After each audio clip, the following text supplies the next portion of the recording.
Fala pessoal, tudo bem com vocês? Que jogaço no Beira-Rio, hein? Empate em 2-2, um tempo para cada. O Vitor Pereira mudou e o Timão melhorou muito no segundo tempo, especialmente depois da entrada do Jô. E a partida termina com uma denúncia grave de racismo e a gente vai falar sobre isso nesse vídeo também. Chega mais, eu sou o Chico Garcia, inscreva-se no canal e vamos juntos!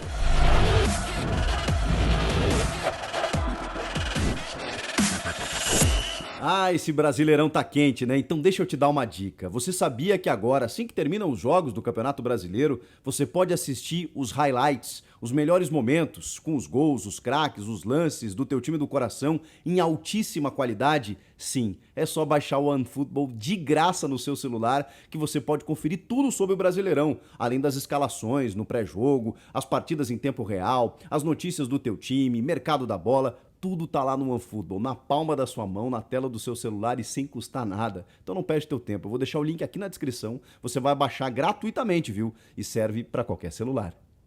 Bom, pessoal, até demorei um pouco para gravar esse vídeo porque, inclusive, as repercussões da partida ainda seguem lá em Porto Alegre. O jogo acabou sendo, digamos, né, manchado por conta desse episódio envolvendo esses dois jogadores, o Rafael Ramos e o Edenilson, na parte final do jogo. Eu vou falar mais sobre isso no final desse vídeo, para a gente, enfim, trazer aqui as versões do que até então aconteceu e, obviamente, esperar as apurações do fato envolvendo uma acusação de racismo do atleta Edenilson e o lateral direito Rafael Ramos do Corinthians. Dentro de campo, sobre futebol, o Rafael Ramos foi um personagem do jogo, mas no aspecto negativo.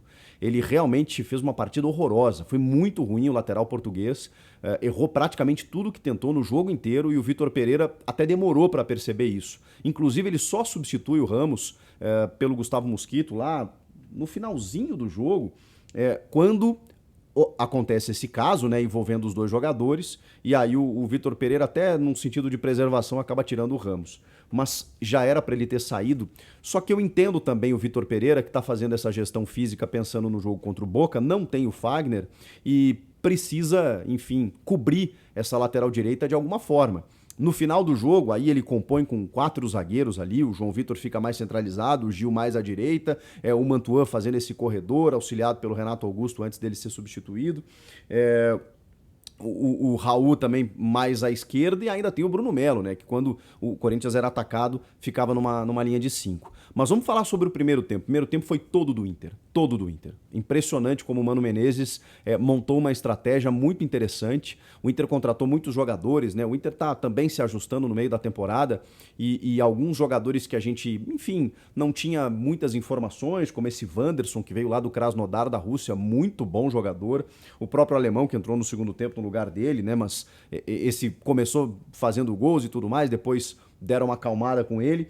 O David, que, segundo o Mano, não é um jogador de velocidade, mas pode ser um segundo atacante de movimentação. Isso me chamou a atenção, porque o Wanderson e o David fizeram uma correria no segundo tempo que envolveram completamente a defesa do Corinthians, mas também pela formação que ele utilizou. Com o Dourado e o Edenilson mais solto, mais livre, né? Ora ele aparecia aberto, e o Edenilson tem muito essa infiltração, né? Ele faz muitos gols nessa forma, para mim foi um destaque do jogo, foi o Edenilson. O Alan Patrick, que está voltando, né? Estreou contra o Juventude, mas começou como titular nessa partida e foi um cara muito importante também. E aí você tem o Edenilson, o Alan Patrick e o Depena, que são jogadores muito móveis que chegam à frente, com esses outros dois atletas de movimentação, como o Wanderson e também o David. Com isso, o Inter chegava com 4, 5 jogadores na área do Corinthians, especialmente pelo lado esquerdo com o Wanderson e o Rafael Ramos ali sofrendo para poder marcar os jogadores colorados, mas como o Gil também não é um jogador muito ágil, a defesa sofreu demais. Eu vi em vários momentos, inclusive o meio do Corinthians desencaixado, porque o Renato ele começou o jogo por dentro, depois ele abriu um pouco mais pro lado direito, mas o Maicon e o Duqueiroz custaram a se encontrar no jogo. Também, mas aí a gente tem... porque a gente sempre tem que fazer a análise sob o aspecto do adversário. Não adianta eu dizer, poxa, mas o Maicon e o Duqueiroz jogaram mal, ou foi o Inter que provocou essa infiltração nos espaços com muita velocidade, com a bola no pé, para tentar confundir a marcação. E aí o Corinthians demorou para entrar no jogo. O Corinthians o Inter, na verdade, né, já estava merecendo um gol, né? Porque tem uma chegada com o Bustos ali que era gol, né? Era gol. O Edenilson consegue dar um toquezinho, o Bustos chega pelo lado direito cruzando, a bola chutando cruzada, a bola passa do lado da trave. Depois o Mercado tem uma chance boa e aí aos 24 minutos sai o gol do Alan Patrick. Como é que sai o gol do Alan Patrick? Justamente nessa infiltrada do Depena, o Rafael Ramos demora para dar o bote, o Wanderson faz o cruzamento e o Alan Patrick consegue empurrar para dentro do gol. Aí, só aí, o Renato Augusto, numa genialidade, pelo craque que é, consegue encontrar um passe maravilhoso pro Roger Guedes, que ali já era gol, né? Ali já era gol e o Daniel faz uma baita defesa. O Daniel que falhou no gol, para mim, no gol do Raul Gustavo, também evitou que o Inter perdesse o jogo em outras tantas oportunidades que o Corinthians chegou. Então tem esse balanço aí. Eu acho até que o saldo é positivo, embora a falha naquele lance ali, que até muitos pediram falta, mas não teve falta nenhum. Para mim foi falha do Daniel, que sai justamente depois do escanteio, depois desse chute do Roger Guedes no passe do Renato e a defesa do Daniel. Aí sai aquele bate-rebate, o Roger Guedes tem o mérito, apesar de ter perdido o gol, de ter ido buscar a bola numa bola rebatida, ele vai dar uma puxeta, né, pro meio da área. E aí depois no lançamento, o Raul Gustavo, que não estava impedido, nem o Mantuan, os dois chegam dividindo com o Daniel, ninguém ali a coberta, e aí na falha do Daniel, o Raul empurra para dentro do gol. Gol importante para ele tinha prometido um gol na rede social que faria no jogo e acabou fazendo. O Corinthians volta para o jogo num lance completamente ocasional, acha um gol, como a gente fala na gíria do futebol, porque até então só o Inter jogava. E aí, como eu disse, né, no passe do craque, no passe do Renato que deixa o Roger na cara do gol, sai o escanteio e consequentemente o gol. Só que o que acontece? Ali naquele momento, o Inter até sente o gol. Sente o gol, as coisas se equilibram um pouco mais e tudo mais, só que aí o Corinthians sofre mais um gol. Justamente quando estava tentando, né, ir para o intervalo com 1-1 para tentar melhorar no segundo tempo, o Inter faz mais um. E não dá para dizer que foi injusto exatamente porque no balanço do primeiro tempo o Inter foi superior. E aí o Wanderson faz o gol depois de uma cabeçada do Alan Patrick. Aí, em vez de da esquerda, a jogada sai pela direita, também numa falha de marcação, um cruzamento na medida. E aí tem falhas, né? Tem falhas coletivas ali, né? Porque o Alan Patrick cabeceia, ninguém consegue marcar, o Cássio faz um milagre, o Gil demora uma vida para tentar buscar o rebote, o Rafael Ramos também não consegue pegar o Wanderson, e o Wanderson na frente do gol só empurra para dentro para fazer o segundo gol. Então assim, uma pane completa da defesa alvinegra e o Inter superior fazendo 2-1 indo para o intervalo dessa forma. Segundo tempo, no intervalo eu pensei o seguinte, cara, o Vitor Pereira vai ter que mexer no time, não tem jeito. Eu sei que ele tá pensando no Boca, eu sei que ele tá preservando vários atletas, eu sei que ele tá sem alguns jogadores, mas do jeito que tá, porque assim, quando a gente olha pra tabela, o Galo tem um jogo a mais, tá? E encostou. Mas tem o Santos ainda para jogar na rodada. Se ele perder esse jogo, eu sei que não vai definir muita coisa, né? Porque o campeonato é muito longo, a gente tá recém na sexta rodada, mas é um jogo que vale a liderança. Então você precisa pontuar. E nesses jogos, quando você encara adversários que vão brigar, né? O Inter eu não sei, realmente eu não sei aonde o Inter vai chegar, mas acho que arrumou bem com o Mano Menezes e a tendência é pelo menos brigar por uma vaga na Libertadores via Campeonato Brasileiro. Então quando você enfrenta um adversário dessa forma e você tem a possibilidade de pontuar, cara, você tem que dar um jeito. E o Vitor Pereira fez uma mexida. Uma mexida que mudou todo o time. Eu vou dizer um negócio pra vocês. O Vitor Pereira é muito bom. É muito bom. Eu vi gente cornetando ele já pelo primeiro tempo, mas, gente, tem um adversário do outro lado. Tem um técnico que conhece o Corinthians, que é o Mano Menezes, que estudou provavelmente o Corinthians e que queria muito vencer o Corinthians. E ele conseguiu, evidentemente, com méritos, né, dominar a partida na primeira etapa e sair vencedor. Então, e o Corinthians estava com uma defesa completamente fragilizada, e reserva. Bruno Melo, o Gil, o Raul, que talvez, né, seja o único... É difícil falar titular ou reserva nesse time, mas a gente sabe que o Bruno Melo não é titular, o Gil também hoje não é mais, o Rafael Ramos não é. Então, assim, toda a defesa ali era reserva, com exceção do Raul, talvez. Então, tem esse aspecto também que a gente precisa considerar. E o que ele faz? No segundo tempo, ele volta para o jogo. Não só com a entrada do Jô, mas a entrada do Jô ela é significativa porque o Jô é centroavante. E o Jô virou outro jogador. O Jô é um cara que hoje ele quase acertou tudo que tentou. Ele só errou Duas, né? Uma cabeçada que o Daniel faz um milagre, mas ele já estava impedido, e a outra que ele defende. A outra chance que ele teve, ele guardou.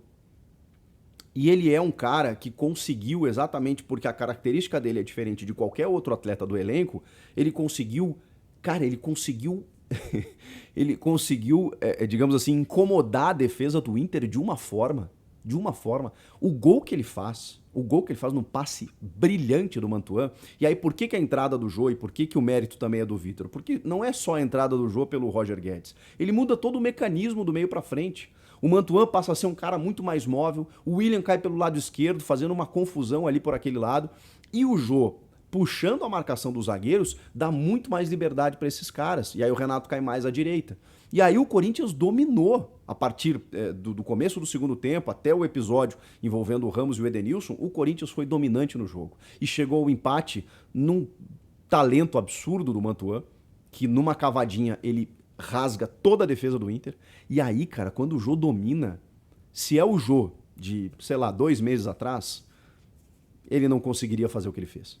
Porque ele domina já botando na frente, tem 4 jogadores do Inter, ele passa por todos eles na frente, ele dribla o goleiro e chuta pro gol.